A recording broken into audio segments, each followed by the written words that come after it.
Hello, my friends. Welcome to another Follow Him Favorites. My name is Hank Smith. I'm here with the amazing John, by the way. Hi, John. Hi, Hank.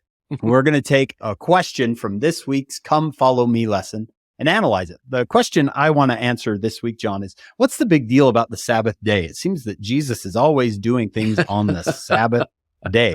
They seem to add it. He'll do this big thing and then they'll just add it at the end. Oh, by the way, it was the Sabbath day. So as we're reading through the New Testament this year, what would you say you've learned, or what are you seeing about the Sabbath day?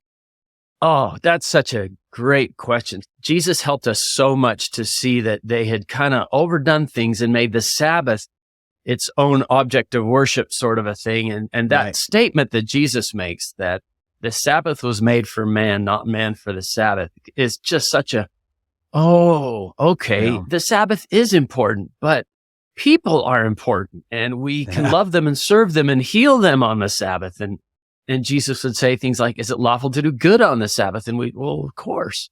I think that helps us a lot to watch how Jesus, who honored the law of Moses, but how Jesus kept the Sabbath and tells us people are important too, not just the day that it is, you know? Yeah.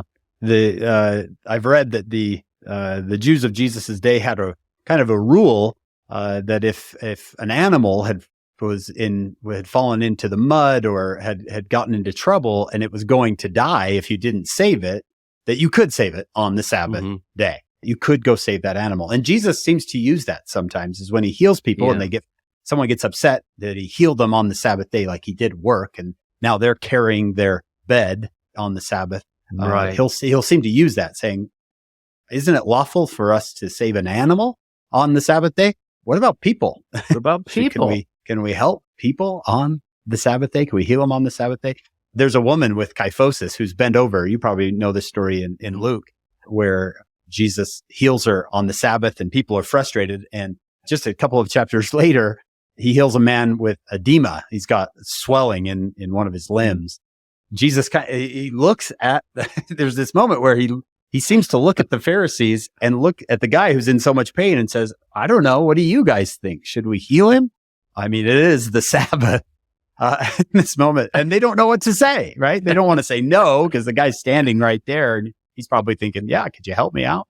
Yeah. They still don't say yes. They can't do it. They held their peace because their rules have become more important than outcomes. Yeah, and it seems that if you just saw, like the man at the pool of Bethesda, 38 years, if you just saw that, wouldn't you at least go, "Wow, this is great. Yeah, I'm so happy for him." But we don't see any of that. Or the woman bent over. She was a daughter of Abraham, Jesus says, right? No. How can you forget that? It helps us to kind of, instead of one way or the other, kind of try to balance things and see what's most important. So I'm so glad Jesus said that the way he did. Sabbath is made for man, not man for the Sabbath. And it seems to me that one rule is if it's healing people, if it's healing relationships, if it's healing loneliness, I think the Lord would say that's good Sabbath day work. That's doing good on the Sabbath. We hope you'll join us on our full podcast. We're with Dr. John Hilton this week. Our podcast is called Follow Him. You can get it wherever you get your podcast.